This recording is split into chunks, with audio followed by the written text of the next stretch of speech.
Hello, everybody. Sorry for being late. I remembered right after I hit the start button that I have watermelon in my fridge and I really, really wanted it. So I ran up and caught it. Hello, Turtle King. How are you? Welcome in. Congrats on getting first. Hello, Crusader. Welcome in. How is everybody doing?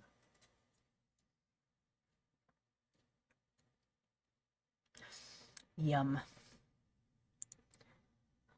I'm doing well now that I have my delicious watermelon. Mm, mm, mm. It's very hot. There's an excessive heat warning where I am. So it's kind of unpleasant. But yeah, it is what it is. Gotta deal with it, you know.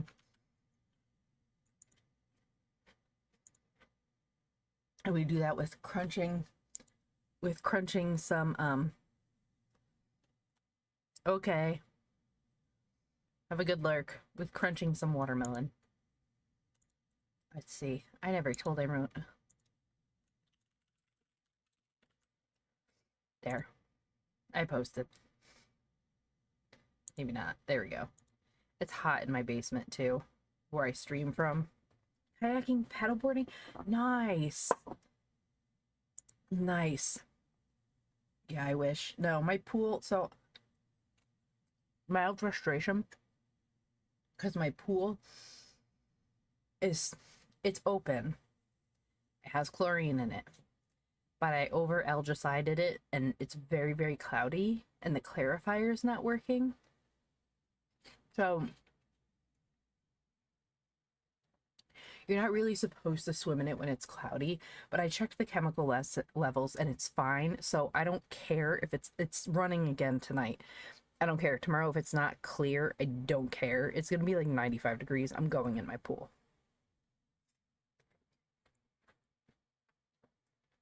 I mean, all of the chemical levels are fine. They're within safe zones. It's just cloudy because I overdid that one thing. Because there was so much algae in there. And it wasn't clearing up as fast as I wanted it to, so I overdid it.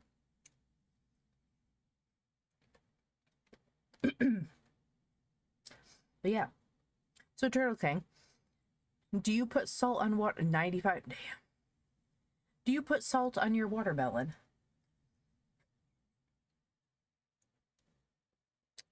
Yes or no?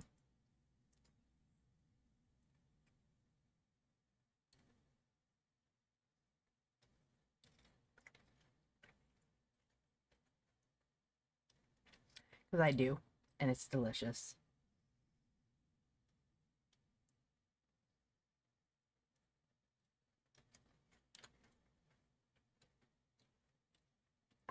You don't? Okay. Like a lot of people, it's very good. So you just sprinkle a little on. It does not need a lot. It brings out, it like brings the juice to the surface and makes it so like delicious. And like, if there's just a slight bit of bitterness to it, it cuts that. Because salt does that, which, fun fact, if you put a tiny bit of salt in really bitter coffee, it cuts it.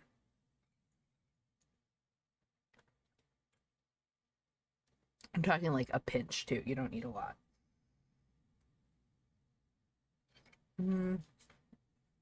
Okay, so we're going to restart reading the Book of Dragons because last stream was chaos.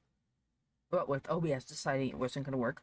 And I downloaded it on my Kindle.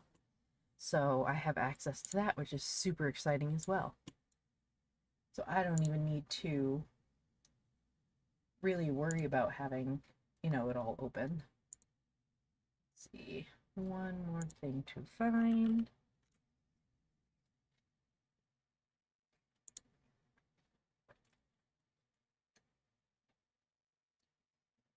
Okay.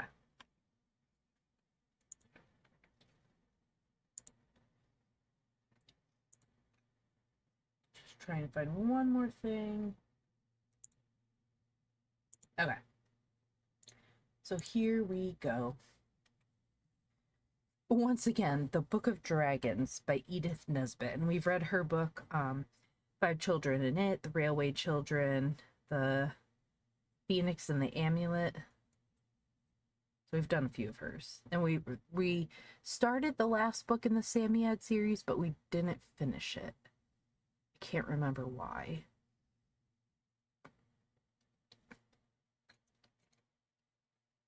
Oh, and there are illustrations. So I actually do have to pull up Project Gutenberg.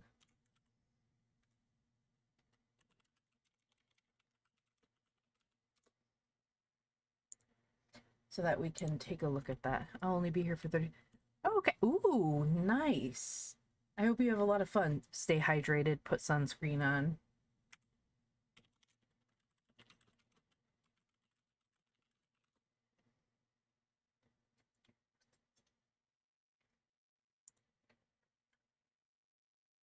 It's kind of funny. So, like, when I was teaching one of my students at, or not one of my students, at one of my schools, the students at the end of the year got to go to, like,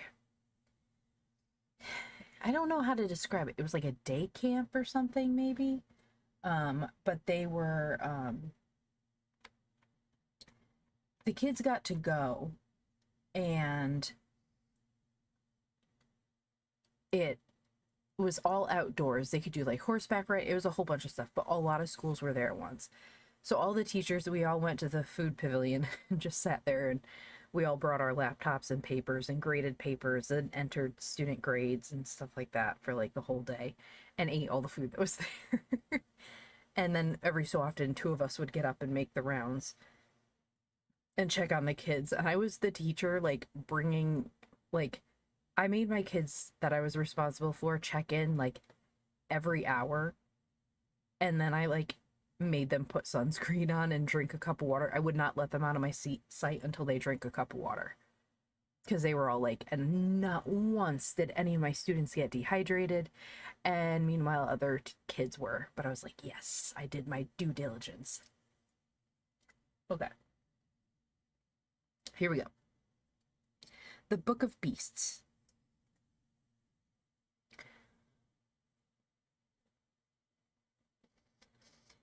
He happened to be building a palace when the news came, and he left all the bricks kicking about the floor for Nurse to clear up.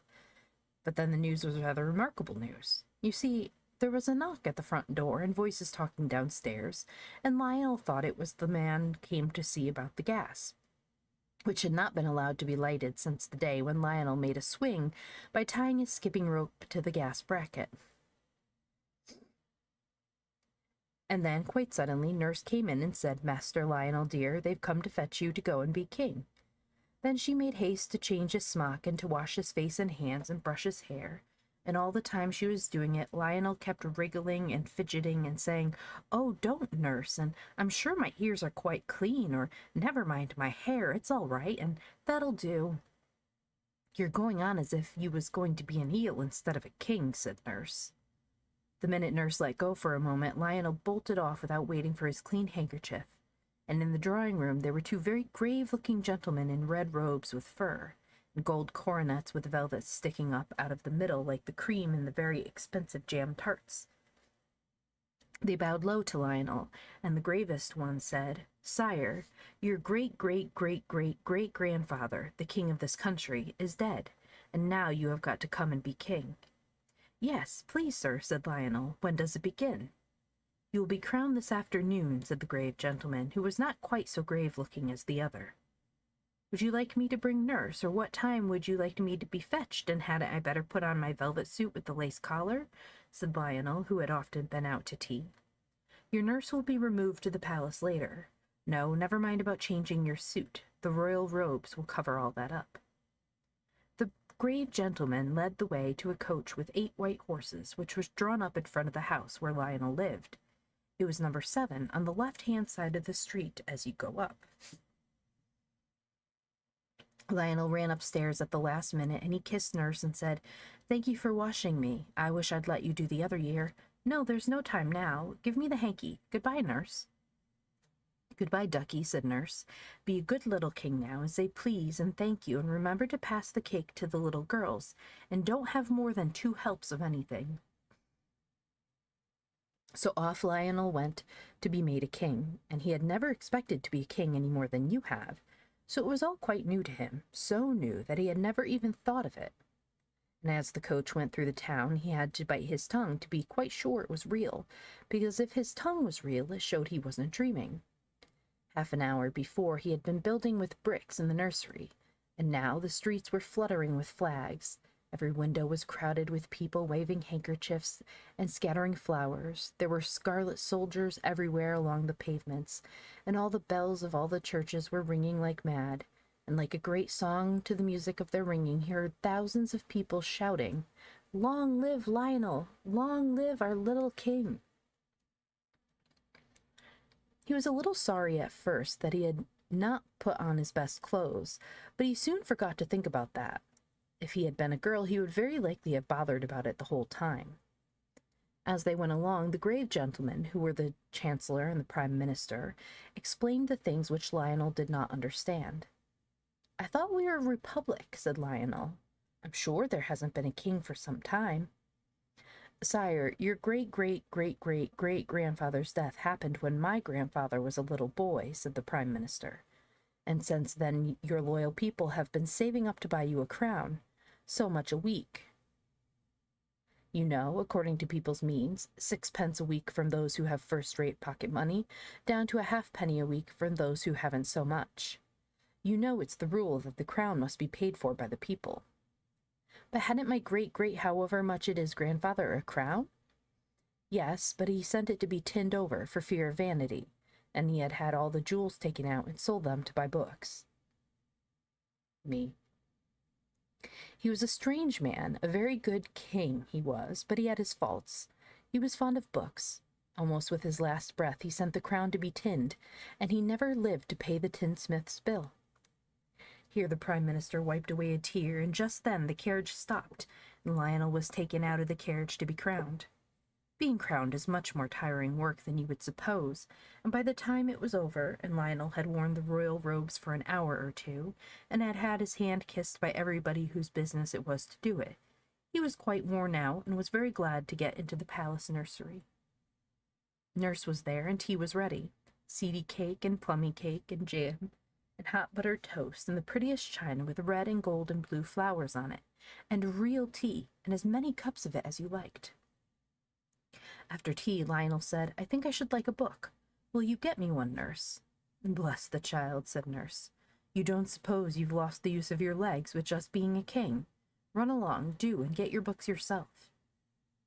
So Lionel went down into the library. The Prime Minister and the Chancellor were there, and when Lionel came in, they bowed very low, and were beginning to ask Lionel most politely what on earth he was coming bothering for, now, when Lionel cried out, "Oh, what a world full of books! Are they yours?" "They are yours, your Majesty," answered the Chancellor.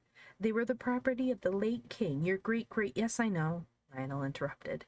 "Well, I shall read them all. I love to read. I am so glad I learned to read." "If I might venture to advise, your Majesty," said the Prime Minister, "I should not read these books. Your great—" "Yes," said Lionel quickly. "He was a very good king. Oh, yes, really, a very superior king in his way, but he was a little, well, strange." "Mad?" asked Lionel cheerfully. "No, no," both the gentlemen were sincerely shocked. "Not mad, but if I may express it so, he was, too clever by half, and I should not like a little king of mine to have anything to do with his books." Lionel looked puzzled. "The fact is," the Chancellor went on, twisting his red beard in an agitated way, "your great—" "Go on," said Lionel, "was called a wizard." "But he wasn't?" "Of course not. A most worthy king was your great—" "I see. But I wouldn't touch his books."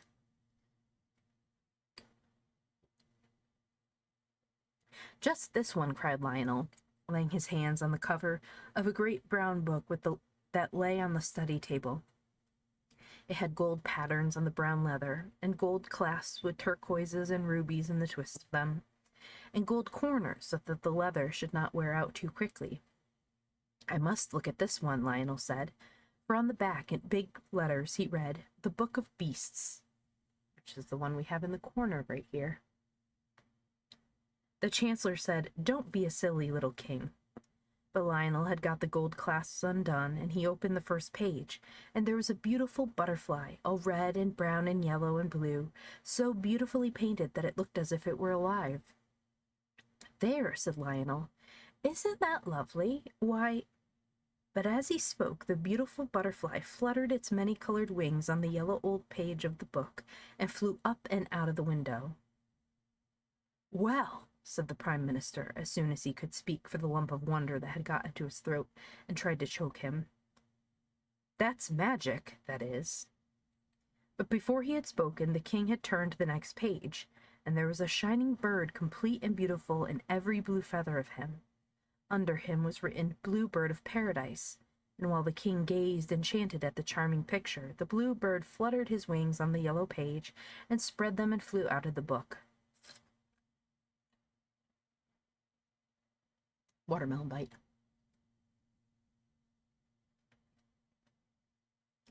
Then the Prime Minister snatched the book away from the king and shut it up on the blank page where the bird had been, and put it on a very high shelf. And the Chancellor gave the king a good shaking and said, "You're a naughty, disobedient little king," and was very angry indeed. "I don't see that I've done any harm," said Lionel. He hated being shaken, as all boys do. He would much rather have been slapped. "No harm," said the Chancellor. "Ah, but what do you know about it? That's the question. How do you know what might have been on the next page? A snake or a worm or a centipede or a revolutionist or something like that." "Well, I'm sorry if I vexed you," said Lionel. "Come, let's kiss and be friends." So he kissed the Prime Minister, and they settled down for a nice quiet game of noughts and crosses, while the Chancellor went to add up his accounts. But when Lionel was in bed, he could not sleep for thinking of the book. And when the full moon was shining with all her might and light, he got up and crept down to the library and climbed up and got the Book of Beasts. He took it outside to the terrace where the moonlight was as bright as day, and opened the book, and saw the empty pages with butterfly and blue bird of paradise underneath. And then he turned the next page. There was some sort of red thing sitting under a palm tree, and under it was written dragon. The dragon did not move, and the king shut up the book rather quickly and went back to bed. But the next day he wanted another look, so he took the book out into the garden, and when he undid the clasps, with the rubies and turquoises, the book opened all by itself at the picture with dragon underneath, and the sun shone full on the page. And then, quite suddenly, a great red dragon came out of the book and spread vast scarlet wings and flew away across the garden to the far hills, and Lionel was left with the empty page before him, for the page was quite empty except for the green palm tree and the yellow desert, and the little streaks of red where the paintbrush had gone outside the pencil line of the red dragon.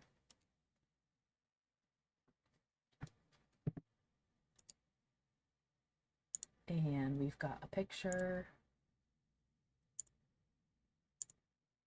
Here is our new picture from the book.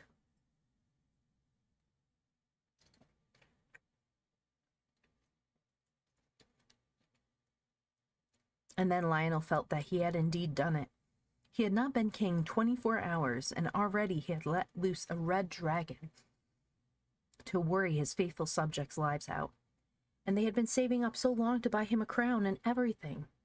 Lionel began to cry. The Chancellor and the Prime Minister and the nurse all came running to see what was the matter. And when they saw the book they understood, and the Chancellor said, "You naughty little king.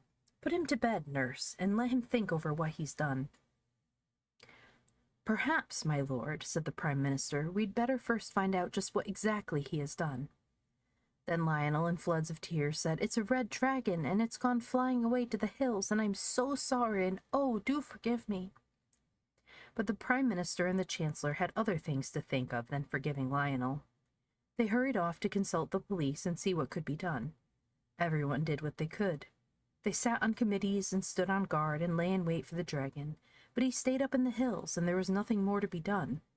The faithful nurse, meanwhile, did not neglect her duty. Perhaps she did more than anyone else, for she slapped the king and put him to bed without his tea, and when it got dark she would not give him a candle to read by. "You are a naughty little king," she said, "and nobody will love you." The next day the dragon was still quiet, though the more poetic of Lionel's subjects could see the redness of the dragon shining through the green trees quite plainly. So Lionel put on his crown and sat on his throne and said he wanted to make some laws. And I need hardly say that though the Prime Minister and the Chancellor and the nurse might have the very poorest opinion of Lionel's private judgment, and might even slap him and send him to bed, the minute he got on his throne and set his crown on his head, he became infallible, which means that everything he said was right, and that he couldn't possibly make a mistake. So when he said there is to be a law forbidding people to open books in schools or elsewhere, he had the support of at least half of his subjects, and the other half, the grown-up half, pretended to think he was quite right. Then he made a law that everyone should always have enough to eat, and this pleased everyone except the ones who always had too much. And when several other nice new laws were made and written down, he went home and made mud houses, and was very happy. And he said to his nurse, "People will love me now. I've made such a lot of pretty new laws for them."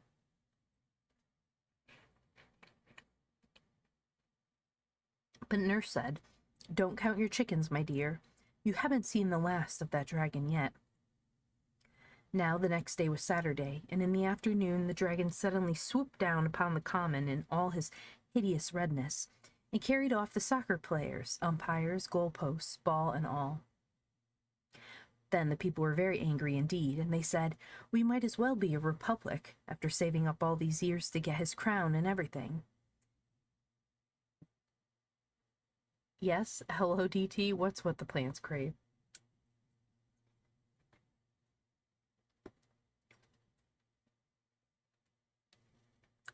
Rando? I'm out of watermelon. I just ate my last piece. I'm devastated.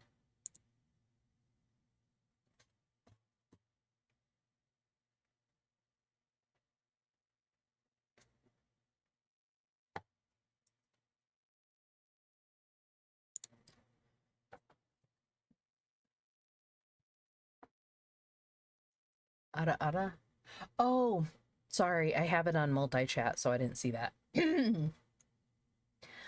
Ada ada.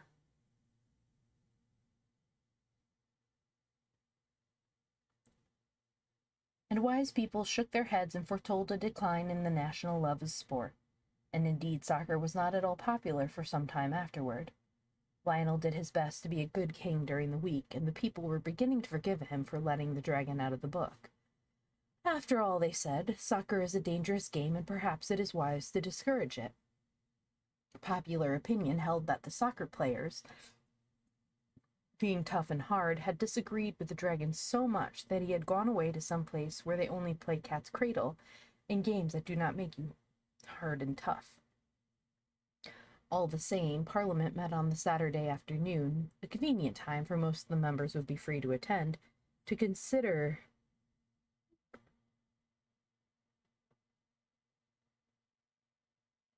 the dragon. But unfortunately the dragon, who had only been asleep, woke up because it was Saturday, and he considered the Parliament, and afterwards there were not any members left.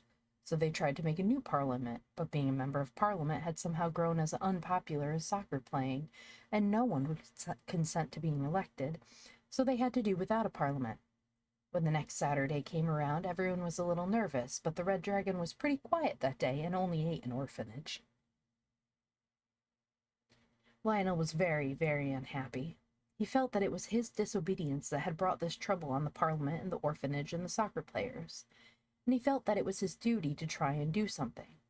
The question was, what? The bluebird that had come out of the book used to sing very nicely in the palace rose garden, and the butterfly was very tame and would perch on his shoulder when he walked among the tall lilies. So Lionel saw that all the creatures in the book of beasts could not be wicked, like the dragon, and thought, suppose I could get another beast out who would fight the dragon. So he took the book of beasts out into the rose garden and opened the page next to the one where the dragon had been just a tiny bit to see what the name was.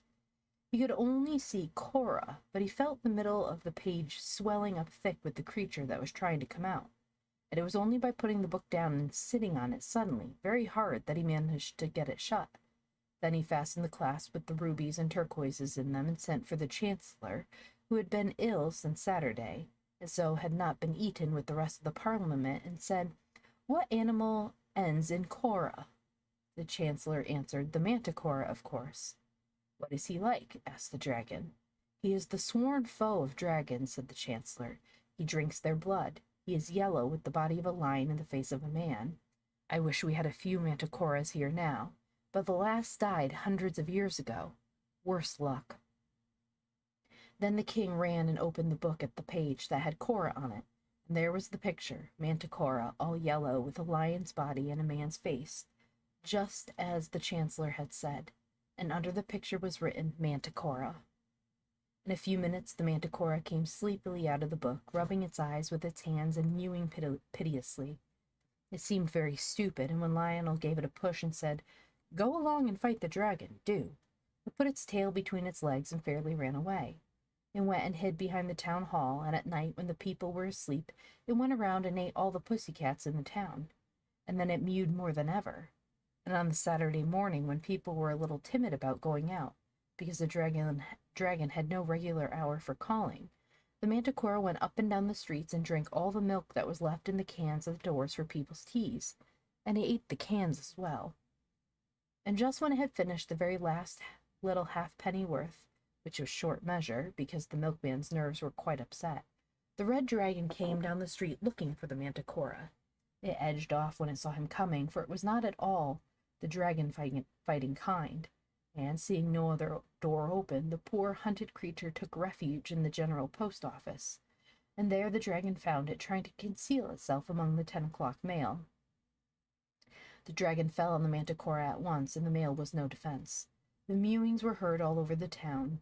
All the kitties and the milk the Manticora had had seemed to have strengthened its mew wonderfully.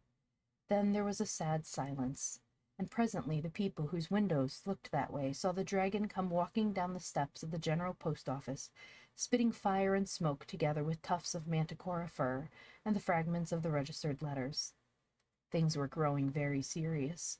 However popular the king might become during the week, the dragon was sure to do something on Saturday to upset the people's loyalty. We have a picture.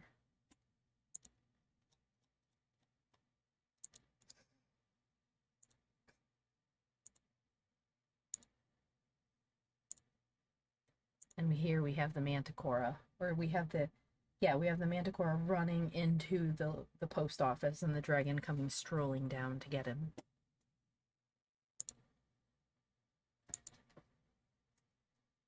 The dragon was a perfect nuisance for the whole of Saturday, except during the hour of noon. Then he had to rest under a tree, or he would have caught fire from the heat of the sun. You see, he was very hot to begin with. At last came a Saturday when the dragon actually walked into the royal nursery and carried off the king's own pet rocking horse. Then the king cried for 6 days, and on the 7th he was so tired that he had to stop.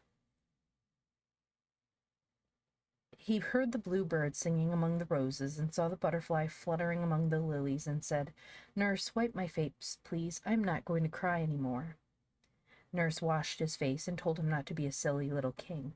"Crying," said she, "never did anyone any good yet." "I don't know," said the little king. "I seem to see better and to hear better now that I've cried for a week. Now, nurse dear, I know I'm right, so kiss me in case I never come back. I must try to see if I can't save the people." "Well, if you must, said nurse, "but don't tear your clothes or get your feet wet."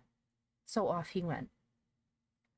The bluebird sang more sweetly than ever, and the butterflies shone more brightly, as Lionel once more carried the Book of Beasts out into the rose garden, and opened it, very quickly, so that he might not be afraid and change his mind. The book fell open wide, almost in the middle, and there was written at the bottom of the page, "Hippogriff." Before Lionel had time to see what the picture was, there was a fluttering of great wings and a stamping of hoofs and a sweet, soft, friendly neighing, and there came out of the book a beautiful white horse with long, long white mane and a long, long white tail, and he had great wings like a swan's wings and the softest, kindest eyes in the world, and he stood there among the roses. The hippogriff rubbed its silky soft, milky white nose against the little king's shoulder, and the little king thought, "But for the wings you are very like my poor dear lost rocking horse." The bluebird's song was very loud and sweet. Then suddenly the king saw coming through the sky the great straggling, sprawling, wicked shape of the red dragon, and he knew at once what he must do. He caught up the book of beasts and jumped on the back of the gentle, beautiful hippogriff, and leaning down he whispered in the sharp white ear, "Fly, dear hippogriff, fly your very fastest to the pebbly waste." And when the dragon saw them start, he turned and flew after them, with his great wings flapping like clouds at sunset, and the hippogriff's wide wings were snowy as clouds at moonrise. When the people in the town saw the dragon fly off after the hippogriff and the king, they all came out of their houses to look, and when they saw the two disappear, they made up their minds to the worst, and began to think what they would wear for court mourning. But the dragon could not catch the hippogriff. The red wings were bigger than the white ones, but they were not so strong, and so the white-winged horse flew away and away and away, with the dragon pursuing till he reached the very middle of the pebbly waste. Now, the pebbly waste is just like the other parts of the seaside, just like the parts of the seaside where there is no sand, all round, loose, shifting stones, and there is no grass there and no tree within 100 miles of it. Lionel jumped off the white horse's back in the very middle of the pebbly waste, and he hurriedly unclasped the book of beasts and laid it open on the pebbles. Then he clattered among the pebbles in his haste to get back on his white horse, and he had just jumped on when up came the dragon. He was flying very feebly and looking around everywhere for a tree, for it was just on the stroke of 12. The sun was shining like a gold guinea in the blue sky, and there was not a tree for 100 miles. The white-winged horse flew around and around the dragon as he writhed in the dry pebbles. He was getting very hot indeed. In parts of him even had begun to smoke. He knew that he must certainly catch fire in another minute unless he could get under a tree. He made a snatch with his red claws at the king and hippogriff, but he was too feeble to reach them. Besides, he did not dare to overexert himself for fear he should get any hotter. It was then that he saw the book of beasts lying on the pebbles, open at the page with dragon written at the bottom. He looked and he hesitated, and he looked again, and then, with one last squirm of rage, the dragon wriggled himself back into the picture, and sat down under the palm tree, and the page was a little singed as he went in. As soon as Lionel saw the dragon had really been obliged to go and sit under his own palm tree, because it was the only tree there, he jumped off the horse and shut the book with a bang. "Oh, hurrah!" he cried. "Now we really have done it." And he clasped the book very tightly with the turquoise and ruby clasps. "Oh, my precious hippogriff," he cried, "you are the bravest, dearest, most beautiful—" "Hush," whispered the hippogriff, modestly. "Don't you see that we are not alone?" And indeed there was quite a crowd around them on the pebbly waste. The Prime Minister and the Parliament and the soccer players and the orphanage and the manticora and the rocking horse, and indeed everyone who had been eaten by the dragon. You see, it was impossible for the dragon to take them into the book with him. It was a tight fit even for one dragon, so of course he had to leave them outside. They all got home somehow, and all lived happy ever after. When the king asked the manticora where he would like to live, he begged to be allowed to go back into the book. "I do not care for public life," he said. Of course he knew his way onto his own page. There was no danger of his opening the book at the wrong page and letting out a dragon or anything. So he got back into his picture and has never come out since. That is why you will never see a manticora as long as you live, except in a picture book. And of course he left the kitties outside, because there was no room for them in the book, and the milk cans too. Then the rocking horse begged to be allowed to go and live on the hippogriff's page of the book. "I should like," he said, "to live somewhere where dragons can't get at me." So the beautiful white-winged hippogriff showed him the way in, and there he stayed till the king had him taken out for his great-great-great-great-grandchildren to play with. As for the hippogriff, he accepted the position of the king's own rocking horse, a situation left vacant by the retirement of the wooden one, and the bluebird and the butterfly sing and flutter among the lilies and roses of the palace garden to this very day. Hi, Talbot, how are you? That was the first story, The Book of Beasts. Our next one is Uncle James or the Purple Stranger. Whatever that means.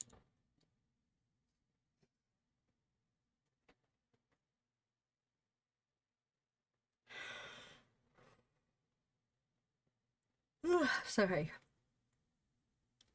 The princess and the gardener's boy were playing in the backyard. "What will you do when you grow up, princess?" asked the gardener's boy. "I should like to marry you, Tom," said the princess. "Would you mind?" "No," said the gardener's boy. "I shouldn't mind much. I'll marry you if you like, if I have time." For the gardener's boy meant, as soon as he was grown up, to be a general and a poet and a prime minister and an admiral and a civil engineer. Meanwhile, he was top of all his classes at school and tip-top of the geography class. As for the Princess Mary Ann, she was a very good little girl, and everyone loved her. She was always kind and polite, even to her Uncle James and to the other people whom she did not like very much. And though she was not very clever, for a princess, she always tried to do her lessons.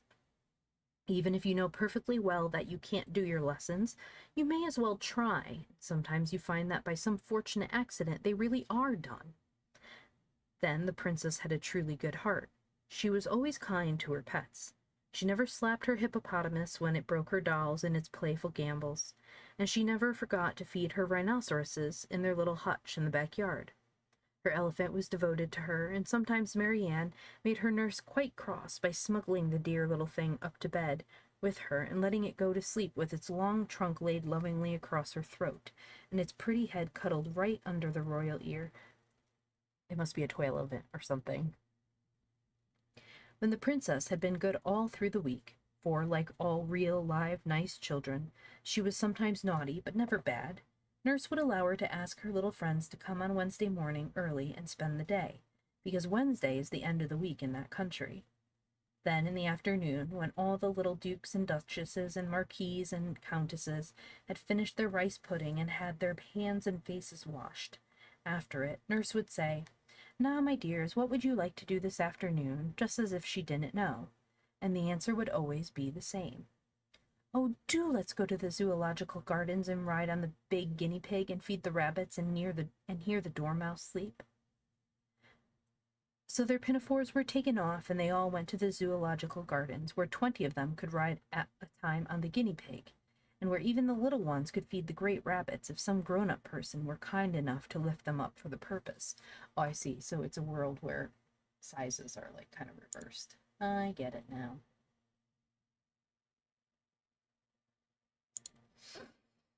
There was always some such person, because in Rotundia everybody was kind, except one. Now that you have read as far as this, you know, of course, that the kingdom of Rotundia was a very remarkable place, and if you are a thoughtful child, as of course you are, you will not need me to tell you what was the most remarkable thing about it. But in case you are not a thoughtful child, and it is just possible, of course, that you are not, I will tell you at once what that most remarkable thing was. All the animals were the wrong sizes. And this was how it happened. Oh, I figured it out early.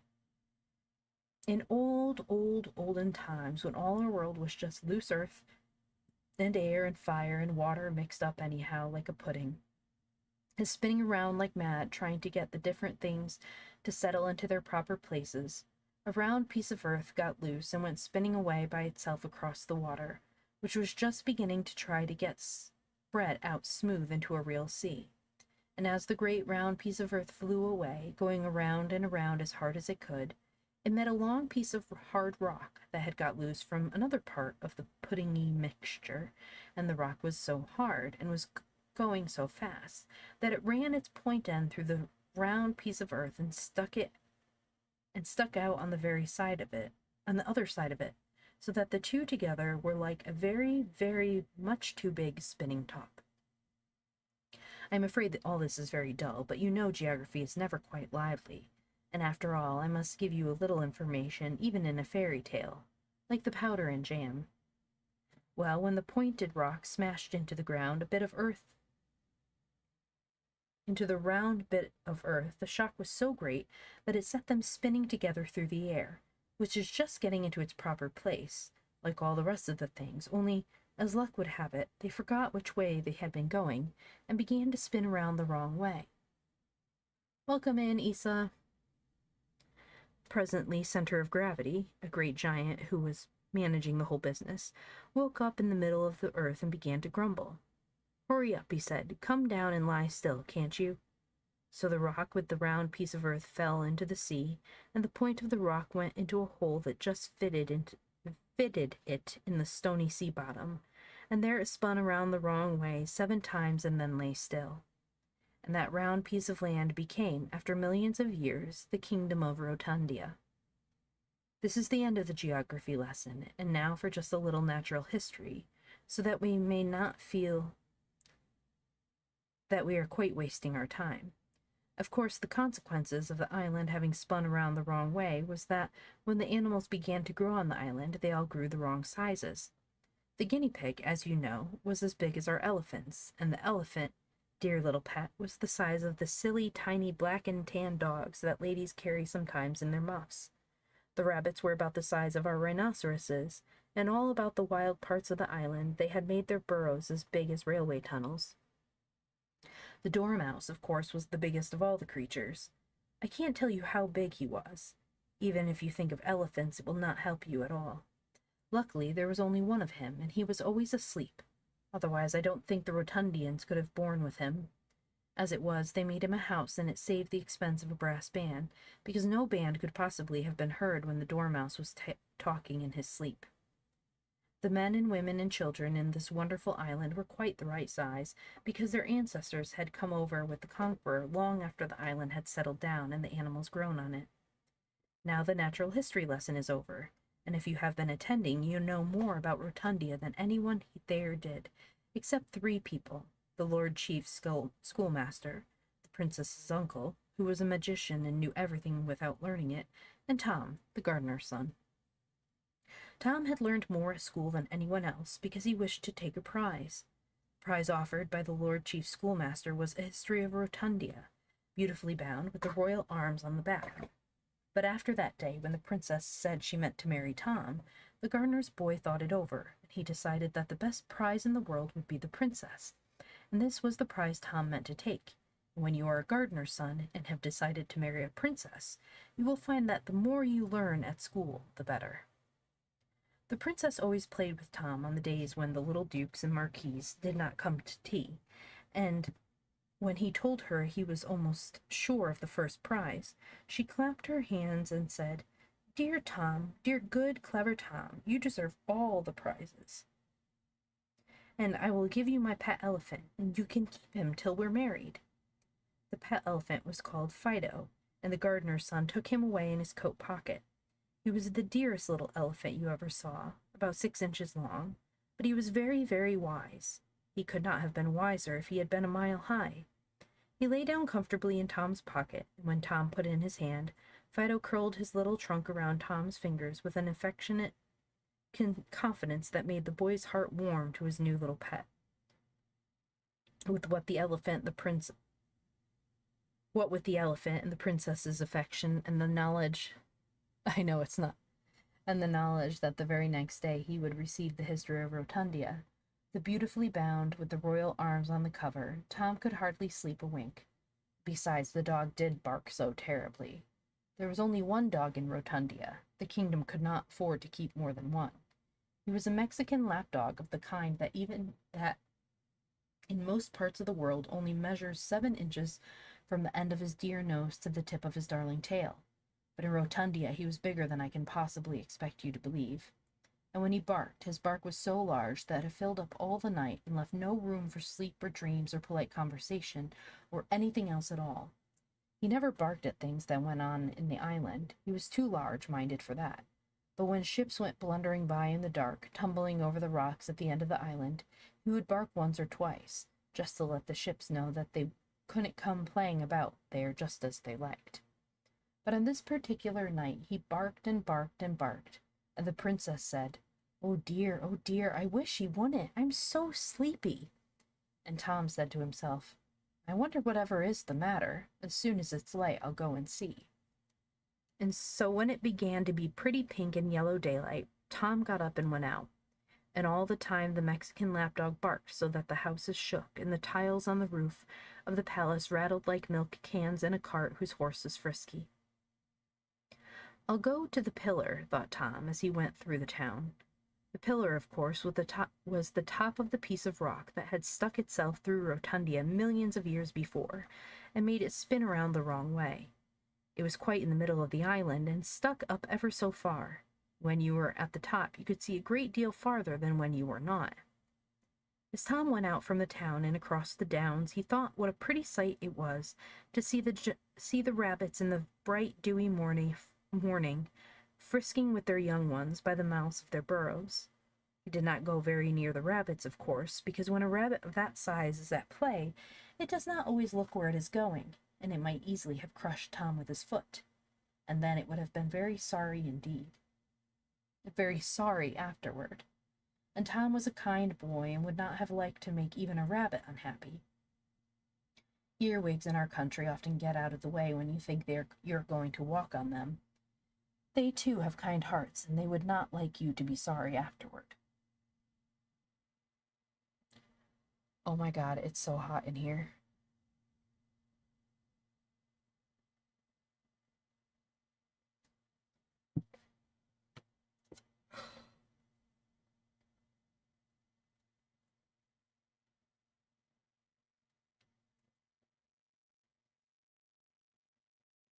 I'm hydrating.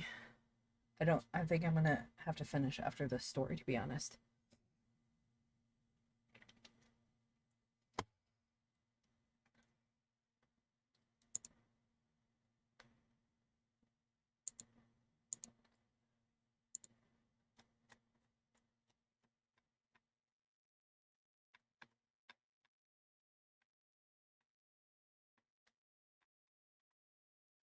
Try to see how much more there is.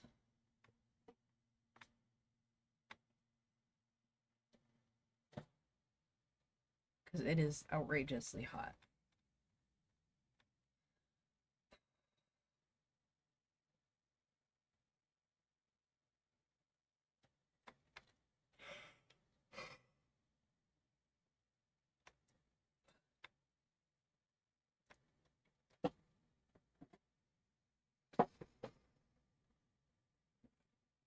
Let me see if my fan is plugged in. I don't think it is. Oh, it is. Thank you, Chris.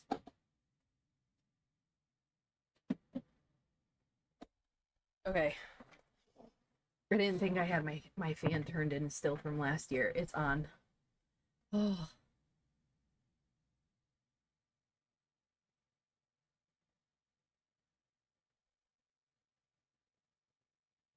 Wait, can I stop it from moving and just have it face me?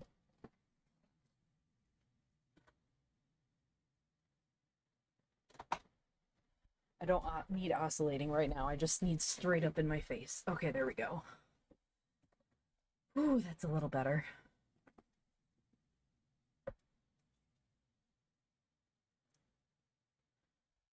If you hear the wind, I apologize.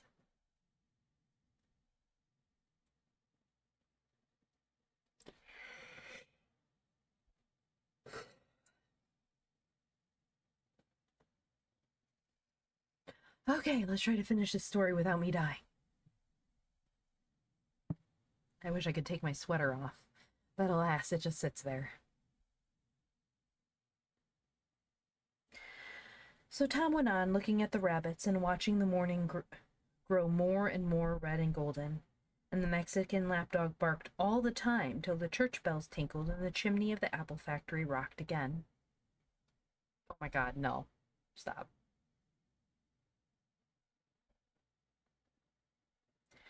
But when Tom got to the pillar, he saw that he would not need to climb to the top to find out what the dog was barking at.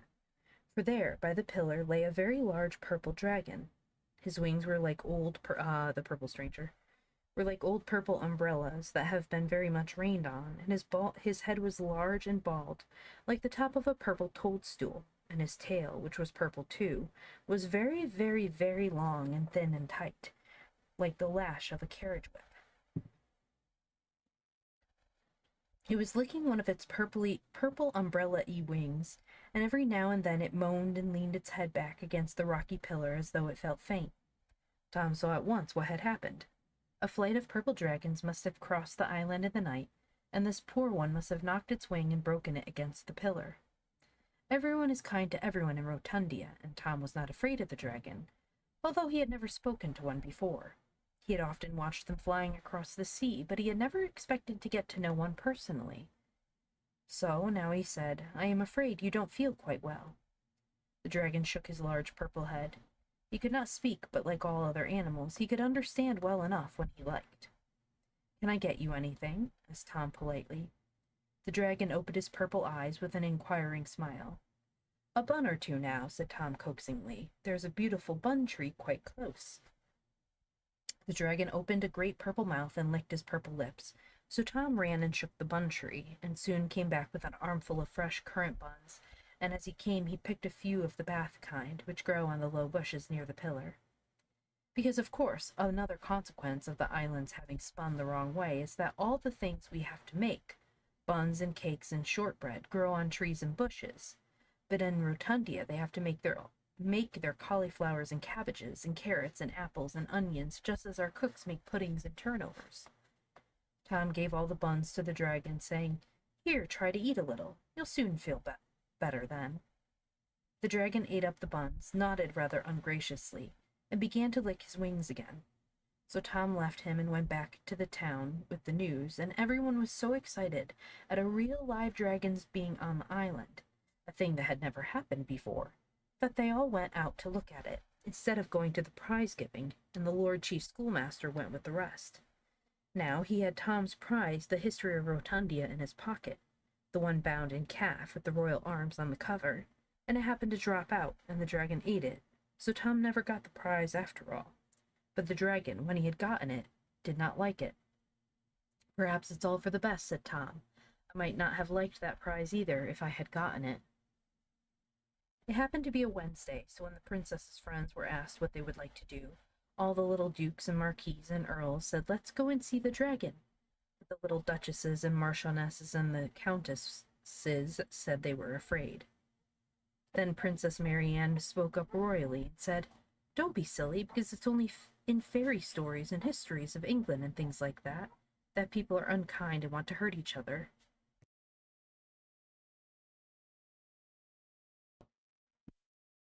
In Rotundia everyone is kind, and no one has anything to be afraid of unless they're naughty, and then we know it's for our own good. Let's all go and see the dragon.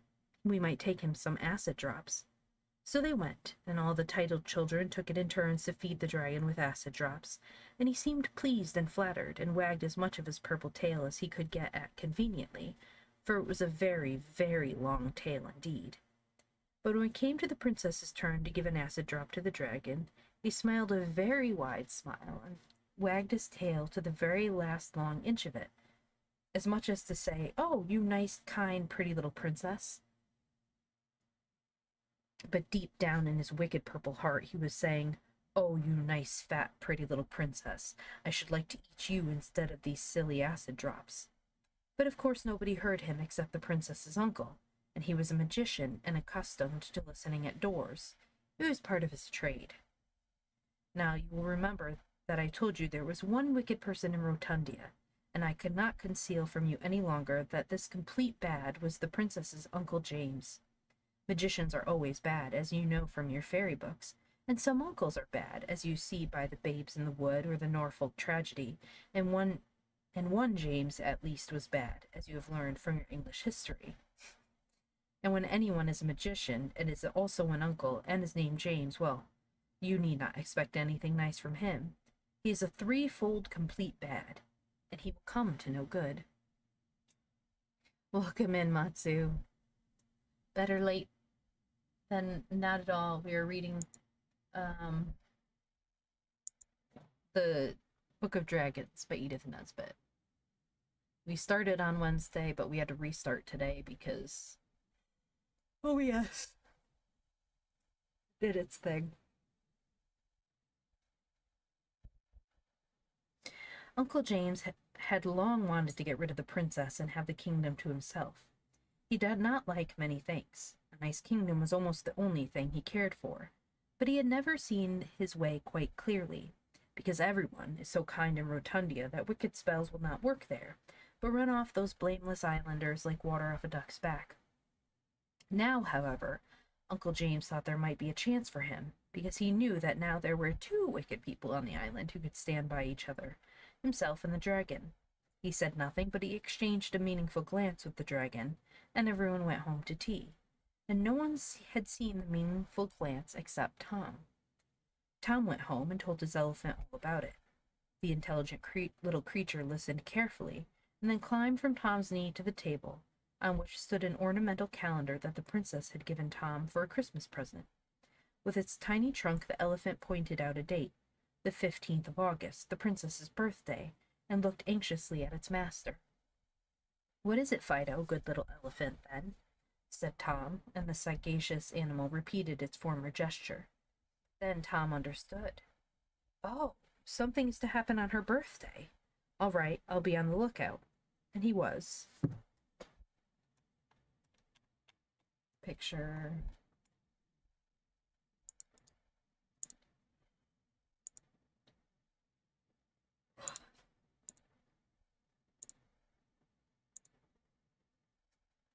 I have no idea what I'm looking at either.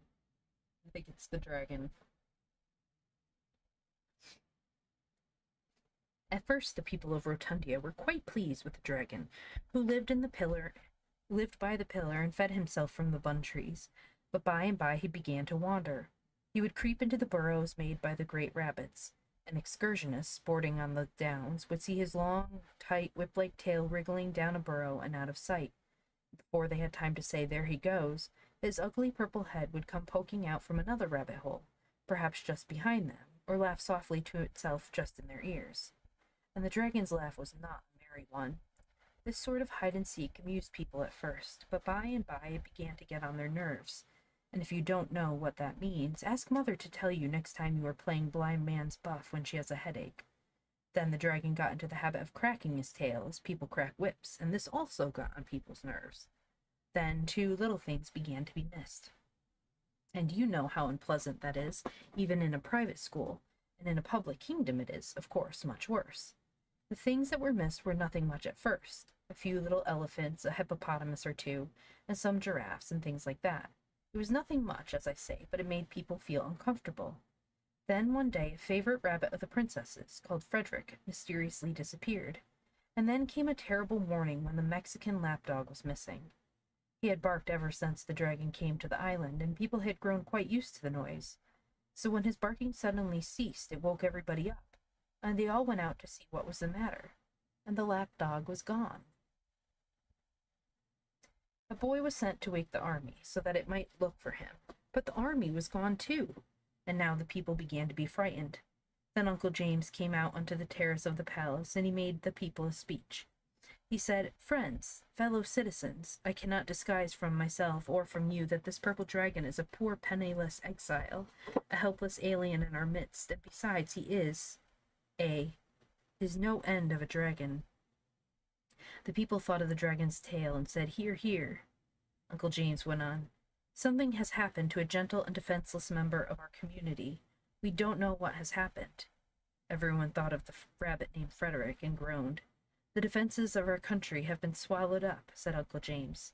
Everyone thought of the poor army. There was only one thing to be done. Uncle James was warming to his subject. Could we ever forgive ourselves if by neglecting a simple precaution we lost more rabbits, or even perhaps our navy, our police, and our fire brigade? For I warn you that the purple dragon will respect nothing, however sacred. Everyone thought of themselves, and they said, "What is the simple precaution?" Then Uncle James said, "Tomorrow is the dragon's birthday. He is accustomed to have a present on his birthday. If he gets a nice present, he will be in a hurry to take it away and show it to his friends, and he will fly off and never come back." The crowd cheered wildly, and the princess from her balcony clapped her hands. The present the dragon expects," said Uncle James cheerfully, "is a rather expensive one, but when we give it, should not be in a grudging spirit, especially to visitors. What the dragon wants is a princess. We have only one princess, it is true, but far be it from us to display miserly temper at such a moment, and the gift is worthless that costs the giver nothing. Your readiness to give up your princess will only show you how generous you are." The crowd began to cry, for they loved their princess, though they quite saw that their first duty was to be generous and give the poor dragon what it wanted.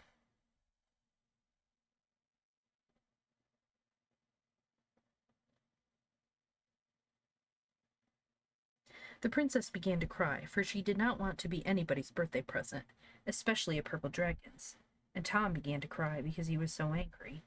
He went straight home and told his little elephant, and the elephant cheered him up so much that presently the two grew quite absorbed in a top that the elephant was spinning with his little trunk. Early in the morning Tom went to the palace. He looked out across the downs. There were hardly any rabbits playing there now. And then he gathered white roses and threw them at the princess's window till she woke up and looked out. "Come up and kiss me," she said. So Tom climbed up the white rose bush and kissed the princess through the window and said, "Many happy birthday returns of the day." Then Mary Ann began to cry and said, "Oh, Tom, how can you, when you know quite well?" "Oh, don't," said Tom. "Why, Mary Ann, my precious, my princess, what do you think I should be doing while the dragon was getting his birthday present? Don't cry, my very own little Mary Ann. Fido and I have arranged everything. You've only got to do as you are told." "Is that all?" said the princess. "Oh, that's easy. I've often done that." Then Tom told her what she was to do, and she kissed him again and again. "Oh, you dear, good, clever Tom," she said. "How glad I am that I gave you Fido. You two have saved me, you dears." The next morning Uncle James put on his best coat and hat, and the vest with the gold snakes on it. He was a magician, and he had a bright taste in vests, and he called with a cab to take the princess out. "Come, little birthday present," he said tenderly. "The dragon will be so pleased, and I am glad to see you're not crying. You know, my child, we cannot begin too young to learn to think of the happiness of others rather than our own. I should not like my dear little niece to be selfish, or to wish to deny a trivial pleasure to a poor sick dragon far from his home and friends." Yeah, trivial. Hello, remember to hydrate. Well, welcome to class.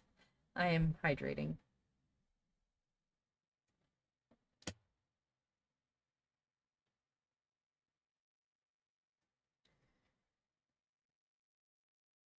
The princess said she would try not to be selfish. Presently the cab drew up near the pillar, and there was the dragon, his ugly purple head shining in the sun, and his ugly purple mouth half open. Uncle James said, "Good morning, sir. We have brought you a small present for your birthday. We do not like to let such an anniversary go by without some suitable testimonial, especially to one who is a stranger in our midst. Our means are small, but our hearts are large. We have but one princess, but we give her freely. Do we not, my child?" The princess was has said she supposed so, and the dragon came a little nearer. Suddenly a voice cried, "Run!" And there was Tom, and he had brought the zoological guinea pig and a pair of Belgian hares with him. "Just to see fair," said Tom. Uncle James was furious. "What do you mean, sir," he cried, "by intruding on a state function with your common rabbits and things? Go away, naughty little boy, and play with them somewhere else." But while he was speaking, the rabbits had come up, one on each side of him, their great sides towering ever so high, and now they pressed him between them so that he was buried in their thick fur and almost choked. The princess, meantime, had run to the other side of the pillar and was peeping round to see what was going on. A crowd had followed the cab out of the town.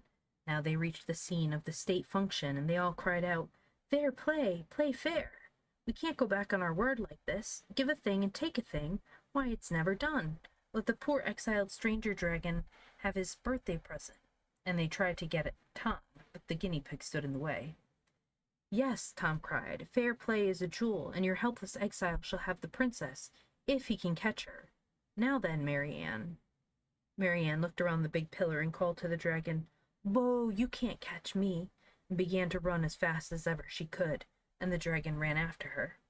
When the princess had run a half-mile, she stopped, dodged around a tree, and ran back to the pillar and around it, and the dragon after her. You see, he was so long he could not turn as quickly as she could. Around and around the pillar ran the princess. The first time she ran around around a long way from the pillar, and then nearer and nearer, with the dragon after her all the time.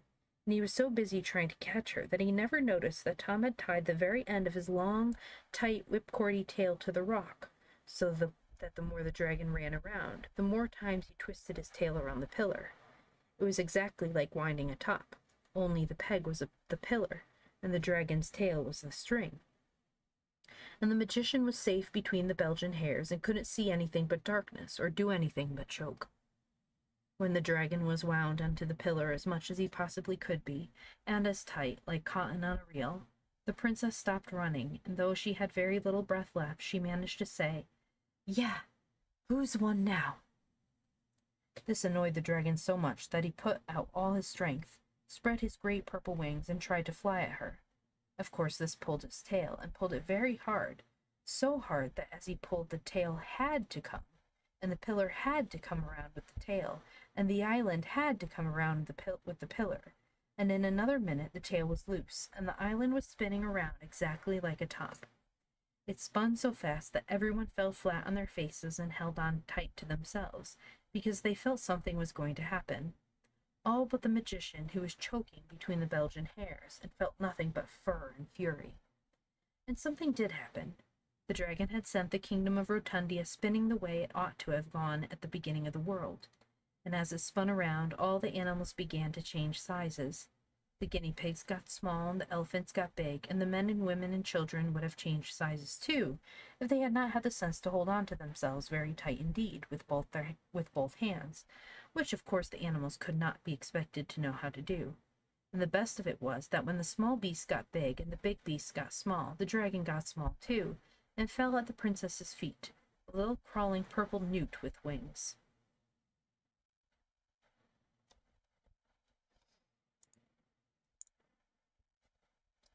Another picture. The dragon running after her.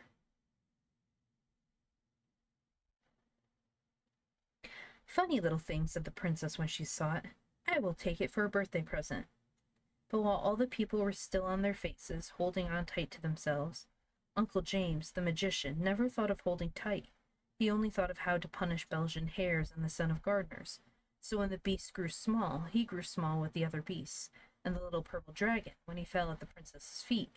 So there was a very small magician named Uncle James, and the dragon took him because it wanted a birthday present.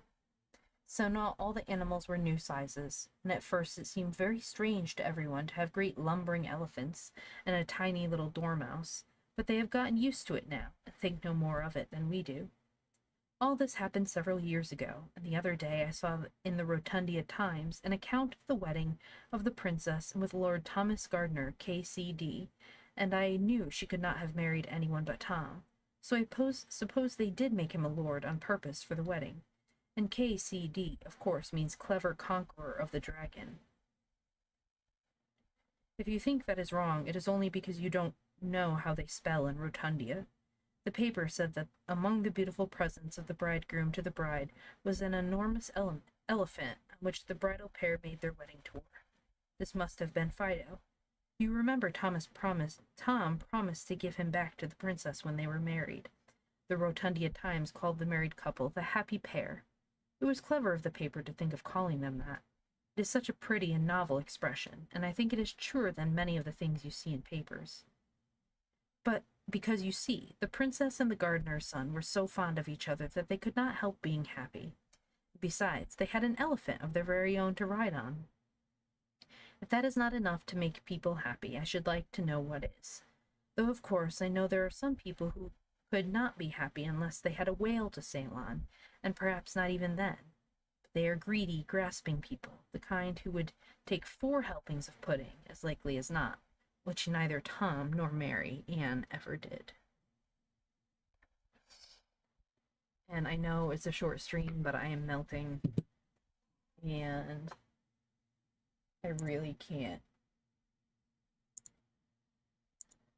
stream any longer at risk of my health. So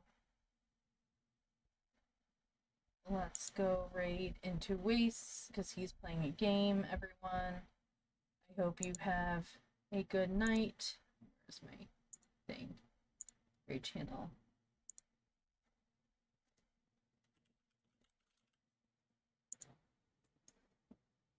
All right, everyone. Thank you for coming in, and I will see you hopefully on Monday. And don't forget, next week I am doing the Gamers Outreach and raising money for kids in hospitals. Okay, bye everybody.